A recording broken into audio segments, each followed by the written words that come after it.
स्वागत है आप सभी का एआर न्यूज में। मैं कृति पेश करती हूँ अब तक के मुख्य समाचार। जिले में जारी है तेज बारिश का दौर, नदी नाले उफान पर, हर घंटे बढ़ रहा है नर्मदा नदी का जल स्तर। जिला प्रशासन हाई अलर्ट पर।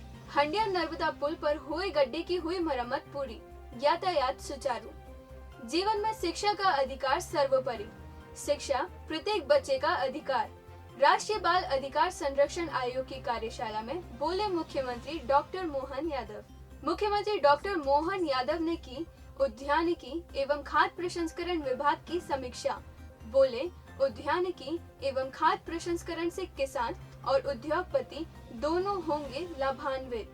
राजस्व महाअभियान में अब तक हुए 9,61,000 प्रकरणों का निराकरण, 100% निराकरण कर हरदा जिले ने किया उल्लेखनीय प्रदर्शन। उज्जैन की तर्ज पर भोपाल में बनेगा हनुमान लोक कॉरिडोर, 100 करोड़ रुपए होंगे खर्च।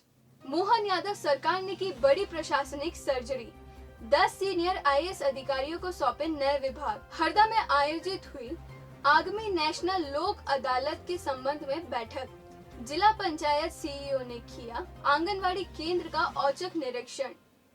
सोमवार को निकलेगी हर हर महादेव कावड़ यात्रा। बालिका छात्रावास में आयोजित हुआ विधिक जागरूकता शिविर व पौधारोपण कार्यक्रम। तालाब में तैरता मिला शव, पुलिस जांच में जुटी। हंडिया में हरियाली अमावस्या पर नहीं होगा पवित्र स्नान, जिला प्रशासन ने लगाया प्रतिबंध, आदेश जारी। अब खबरें विस्तार से। हरदा जिले में शुक्रवार से रुक रुक कर हो रही तेज जारी बारिश के बाद शनिवार को जिले के अधिकांश नदी नाले उफान पर हैं। वहीं हरदा नगर के मध्य से होकर गुजरने वाली अजनाल नदी का जल स्तर भी तेजी से बढ़ रहा है। शुक्रवार सुबह से स्थानीय रुनलई रोड तथा मानपुरा के पंप इंजन रोड जाने वाले मार्ग पर स्थित पुलों पर आवागमन प्रभावित हुई है। वहीं खंडवा रोड पर कंडोला पुल के अलावा जिले के कई बड़े नाले उफान पड़े हैं, जिससे आवागमन प्रभावित हुई है। जिला प्रशासन ने भी जिला मुख्यालय समेत निचले क्षेत्रों में नागरिकों को नदी नाले से सुरक्षित दूरी बनाए रखने और आपात स्थिति में नियत स्थानों पर जाने की सलाह दी है। उधर दूसरी ओर ऊपरी क्षेत्र में लगातार हो रही बारिश और तवा बरगी डैम के गेट खोले जाने के कारण हंडिया में नर्मदा नदी का जल स्तर तेजी से बढ़ रहा है। हालांकि जिले में बाढ़ की स्थिति को देखते हुए जिला प्रशासन पूरी तरह सतर्क और चौकस नजर आ रहा है। नर्मदा तट के आसपास और निचले क्षेत्रों में शुक्रवार तड़के ही मुनादी कराकर लोगों को सुरक्षित स्थानों पर जाने तथा नर्मदा नदी के जल से दूरी बनाए रखने की सलाह दी गई है। वहीं शुक्रवार दोपहर को नर्मदा नदी पर बने हंडिया नेवावर पुल पर गड्ढा हो जाने की सूचना पर हरदा और देवास जिले के प्रशासनिक अधिकारियों ने तत्काल अज्ञान लेकर यात्री बसों समेत सभी भारी वाहनों को सदरपुर फाटे और हरदा के छिपानेर तरफ से डाइवर्ट कर दिया था। क्षतिग्रस्त पुल से सिर्फ छोटे 4 पहिए और 2 पहिए वाहनों के लिए एक तरफ से मार्ग चालू रखा गया था। पुल पर मरम्मत कार्य देर रात तक चलता रहा। उक्त मामले में जानकारी देते हुए पीडब्ल्यूडी के एसडीओ आदेश अग्रवाल ने बताया कि देर रात्रि में उन्हें हंडिया नेवावर ब्रिज पर इंदौर से 10 फीट बाई 5 फीट आकार की 20 mm मोटाई की 2 स्टील प्लेट डालकर वेल्डिंग करा दी है तथा ब्रिज को वाहनों के आवागमन हेतु उपयुक्त बनाकर आवागमन हेतु खोल दिया गया है। देखिए हंडिया में देर रात 1 बजे से दोपहर 12 बजे तक हर घंटे किस तरह नर्मदा का जल स्तर बढ़ता रहा।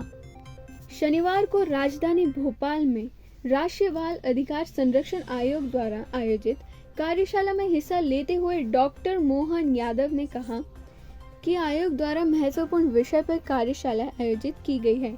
राज्य सरकार राष्ट्रीय बाल अधिकार संरक्षण आयोग के प्रयासों में पूर्ण सहयोग करेगी।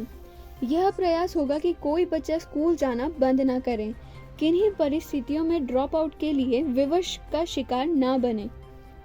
शिक्षा ग्रहण करना प्रत्येक विद्यार्थी का अधिकार है। भोपाल के आनंद नगर स्थित टीआईटी एक्सीलेंस कॉलेज में आयोजित कार्यशाला को संबोधित करते हुए डॉक्टर मोहन यादव ने कहा कि आदिकाल से भारत का अपना विशेष चरित्र और आदर्श संस्कृति रही है, इसलिए भारत विश्व गुरु कहलाया।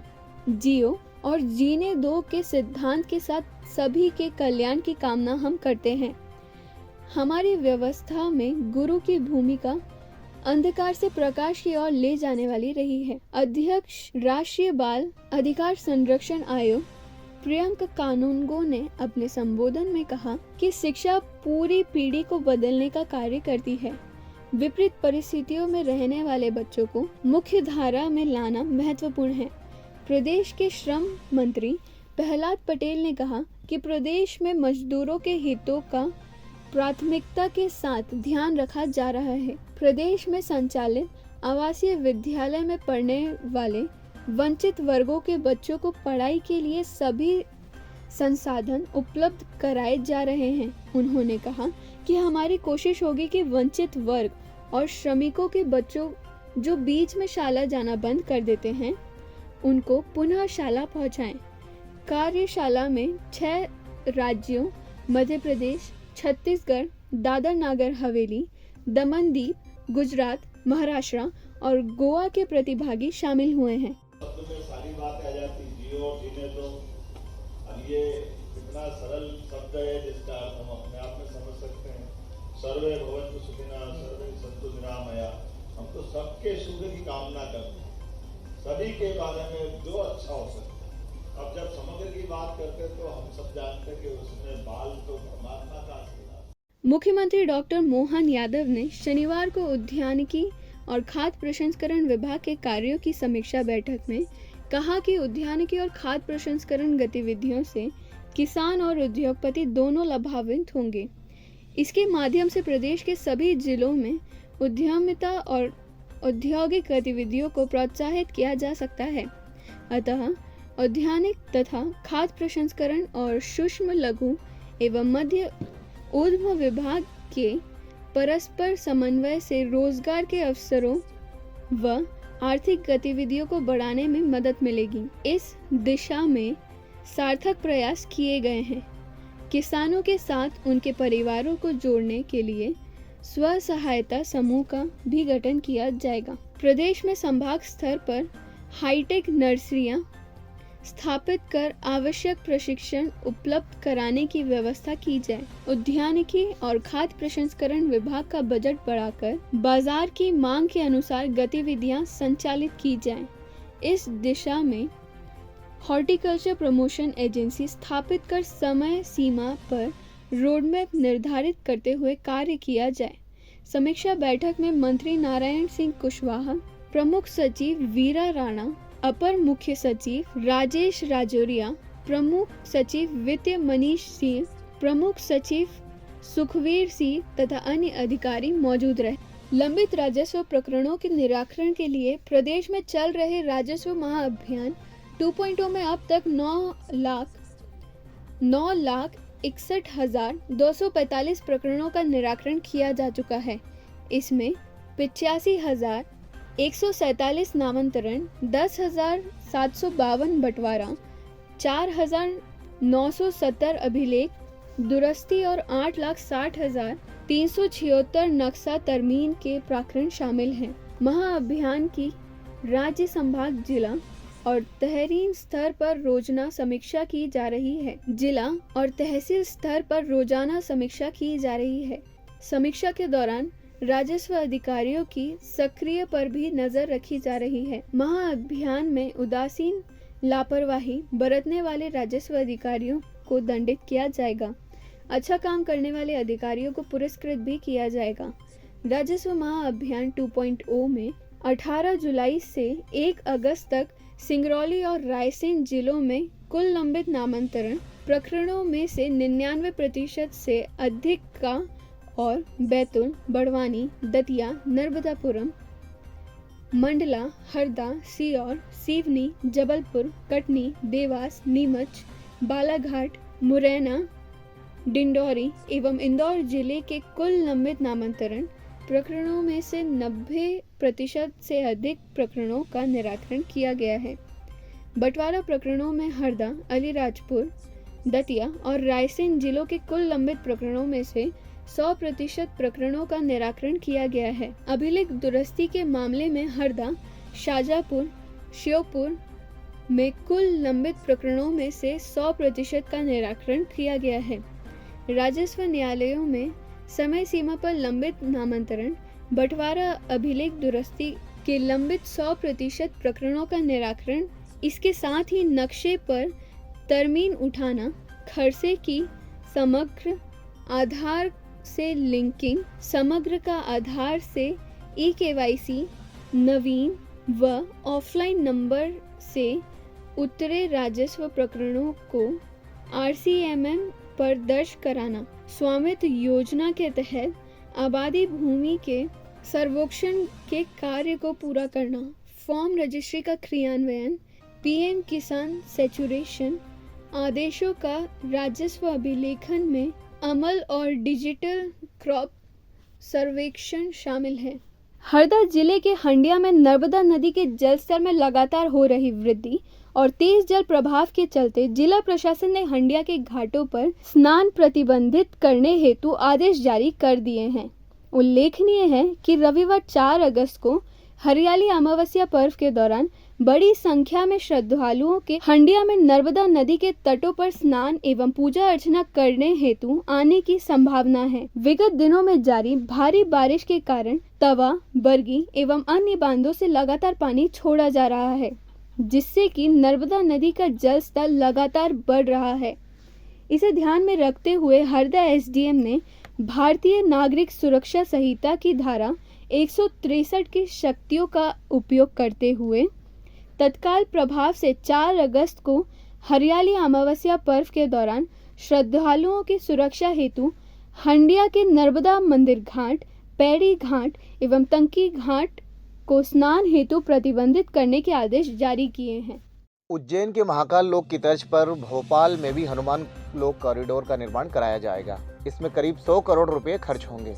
इसको लेकर कैबिनेट मंत्री विश्वास सारंग ने लोक निर्माण विभाग और नगर निगम के अधिकारियों के साथ स्थल निरीक्षण किया है। इस दौरान उन्हें जल्द काम शुरू करने के निर्देश देते हुए कहा कि इस काम में कम से कम विस्थापन हो और व्यापारियों और श्रद्धालुओं की सुविधा का भी ख्याल रखा जाए। मंत्री सारंग ने बताया कि छोला में खेड़ापति हनुमान मंदिर को हनुमान लोक कॉरिडोर की तर्ज पर विकसित करने के लिए पहले चरण में 25 करोड़ रुपए दिए गए हैं और शीघ्र ही इसका काम शुरू हो जाएगा। इन्होंने बताया कि प्रस्तावित हनुमान लोक अपने आप में बेहद खास होगा। व्हाइट मार्बल से प्राचीन वास्तुशिल्प नागर शैली के अनुरूप हनुमान लोक को विकसित किया जाना प्रस्तावित है। लगभग 1 एकड़ में स्थित मंदिर परिसर को संवारने के साथ ही दशहरा मैदान के खुले रूप को संरक्षित रखते हुए दर्शक दीर्घा, विहंगम दीर्घ मंच, रावण दहन स्थल, सार्वजनिक कार्यक्रमों के लिए अधोसंरचना और सुंदरकांड को दर्शाता हुआ भव्य गरिमायुक्त कॉरिडोर का निर्माण प्रस्तावित किया गया है, जिसे 100 करोड़ की लागत से तैयार किया जाएगा। साथ ही मंदिर परिसर के पास के बाजार को भी सुव्यवस्थित किया जाएगा। मंत्री सारंग ने बताया कि श्री खेड़ापति हनुमान लोक कॉरिडोर के ऊपर से एक विशाल फ्लाईओवर बनाया जाएगा। इस फ्लाईओवर की विशेषता यह है कि यह आर्च नुमा रूप होगा।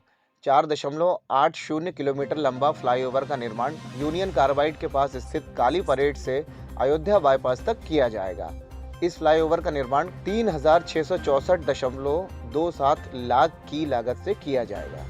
अगस्त माह की शुरुआत में मध्य प्रदेश में बड़ी प्रशासनिक सर्जरी की गई है। डॉक्टर मोहन यादव सरकार ने प्रदेश के 10 बड़े IAS अधिकारियों के विभागों में फेरबदल करते हुए उन्हें नई जिम्मेदारियां सौंपी हैं। नए नियुक्ति आदेश के मुताबिक राज्य सरकार ने 1990 बैच के IAS अधिकारी SN मिश्रा को गृह विभाग का अपर मुख्य सचिव बनाया है। राज्य सरकार के करीब 1 दर्जन सीनियर IAS अधिकारियों की नई पदस्थापना की है। सीनियर IAS मोहम्मद सुलेमान से स्वास्थ्य विभाग की जिम्मेदारी लेकर उन्हें कृषि विभाग की जिम्मेदारी सौंपी गई है। उन्हें कृषि उत्पादन आयुक्त बनाया गया है। अभी वे लोक स्वास्थ्य एवं परिवार कल्याण विभाग, चिकित्सा शिक्षा विभाग के अपर मुख्य सचिव थे। कृषि उत्पादन आयुक्त SN मिश्रा को गृह विभाग का अपर मुख्य सचिव बनाया गया है तथा परिवहन विभाग की उनके पास अतिरिक्त जिम्मेदारी रहेगी। इसी कड़ी में उच्च शिक्षा विभाग के अपर मुख्य सचिव KC गुप्ता को लोक निर्माण विभाग का अपर मुख्य सचिव बनाया गया है। गृह विभाग के मुख्य सचिव संजय दुबे को विज्ञान और प्रौद्योगिकी विभाग का मुख्य सचिव बनाया गया है। प्रमुख सचिव आयुष अनिरुद्ध मुखर्जी को मध्य प्रदेश भवन का OAS ASD बनाया गया है। सहकारिता विभाग की प्रमुख सचिव दीपाली रस्तोगी को पंचायत और ग्रामीण विकास विभाग का प्रमुख सचिव बनाया गया है। लोक निर्माण विभाग के प्रमुख सचिव DP आहूजा को मत्स्य विभाग आयुष का प्रमुख सचिव बनाया गया है। लोक स्वास्थ्य एवं चिकित्सा शिक्षा विभाग के प्रमुख सचिव विवेक कुमार पोरवाल को राजस्व विभाग का प्रमुख सचिव बनाया गया है। विमानन विभाग के प्रमुख सचिव संदीप यादव को लोक स्वास्थ्य एवं चिकित्सा शिक्षा विभाग का प्रमुख सचिव बनाया गया है। IAS सुदाम खाड़े को जनसंपर्क विभाग का सचिव और आयुक्त बनाया गया है।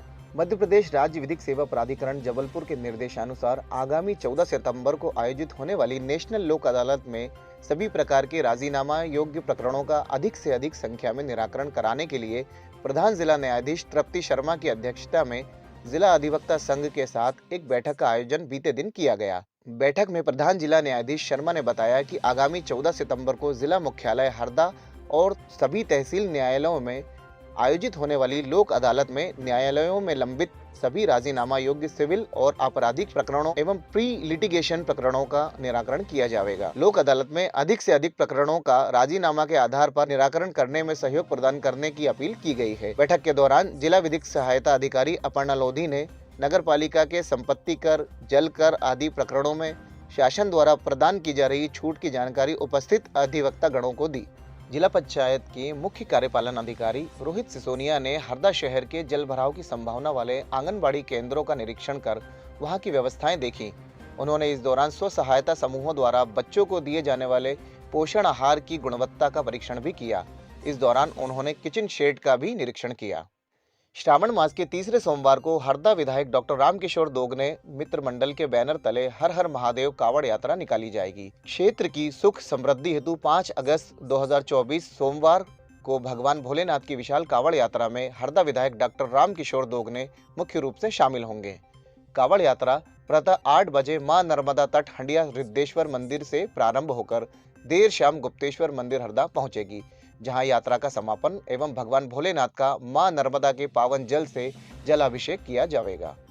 प्रधान जिला न्यायाधीश व अध्यक्ष जिला विधिक सेवा प्राधिकरण तृप्ति शर्मा के मार्गदर्शन में पंचज अभियान के अंतर्गत पर्यावरण को संरक्षित रखने के उद्देश्य से वृहद वृक्षारोपण विशेष अभियान के तहत स्थानीय डॉक्टर भीमराव अंबेडकर उत्कृष्ट उच्चतर माध्यमिक विद्यालय हरदा के बालिका छात्रावास में वृक्षारोपण सह विधिक जागरूकता शिविर का आयोजन किया गया। शिविर में प्रथम श्रेणी न्यायिक मजिस्ट्रेट चेतना रोसिया ने उपस्थित छात्राओं को शिक्षा का महत्व समझाते हुए छात्राओं को नियमित रूप से विद्यालय आने की समझाइश दी। उन्होंने बताया कि शिक्षा का अधिकार अधिनियम के तहत 6 से 14 वर्ष के सभी बालक एवं बालिकाओं के लिए निःशुल्क शिक्षा एवं प्राथमिक शिक्षा प्राप्त करने का अधिकार है।